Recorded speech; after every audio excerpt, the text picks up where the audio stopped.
સમાચાર પાટણથી પ્રાપ્ત થઈ રહ્યા છે। પાટણના ધારાસભ્ય ડોક્ટર કિરીટ પટેલ જેમણે કેન્દ્રીય સ્વાસ્થ્ય મંત્રીને લખ્યું છે પત્ર। નીટ પીજીની પરીક્ષાની તારીખમાં ફેરફાર થતા પત્ર લખવામાં આવ્યો છે। ડોક્ટર કિરીટ પટેલે પત્રમાં લખ્યું છે કે આ નિર્ણયથી વિદ્યાર્થીઓની કારકિર્દી પર અસર થશે।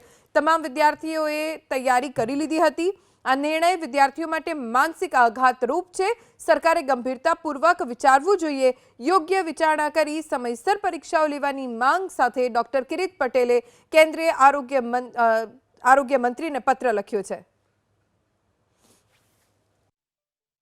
मैं केंद्रीय मंत्री आरोग्य ने पत्र लखी અને નીટની પરીક્ષા સમયસર લેવા માટે વિનંતી કરી છે। એટલા માટે કે દર વર્ષે જાન્યુઆરી મહિનામાં નીટની પરીક્ષા લેવાની હતી। કોરોનાના લીધે લેટ થઈ અને 4-5 મહિના પહેલાં જ્યારે લોકસભાની અંદર આ પ્રશ્ન પૂછવામાં આવેલો ત્યારે આરોગ્ય મંત્રી મનસુખ માંડવિયાએ જવાબ આપેલો કે કોઈ સંજોગોમાં માર્ચ મહિનાની 5મી તારીખે જે એક્ઝામ લેવાની હતી એ પાછી ધકેલવામાં નહીં આવે। વિદ્યાર્થીઓએ તૈયારી કરી છે।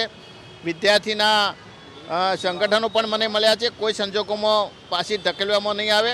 કદાચ એવું માનતા હોય કે આ ઇલેક્શનના લીધે આ પરીક્ષા લેટ થઈ છે, પણ સરકારનું કોઈ તંત્ર આ પરીક્ષાની અંદર સંકળાયેલું નથી। એ ટાટા કન્સલ્ટન્સી દ્વારા ઓનલાઈન પરીક્ષા લેવામાં આવે છે। એટલે માત્ર ને માત્ર વિદ્યાર્થીઓને પરેશાની ના થાય એના માટે સમયસર પરીક્ષા લેવા માટે મેં માંગણી કરી।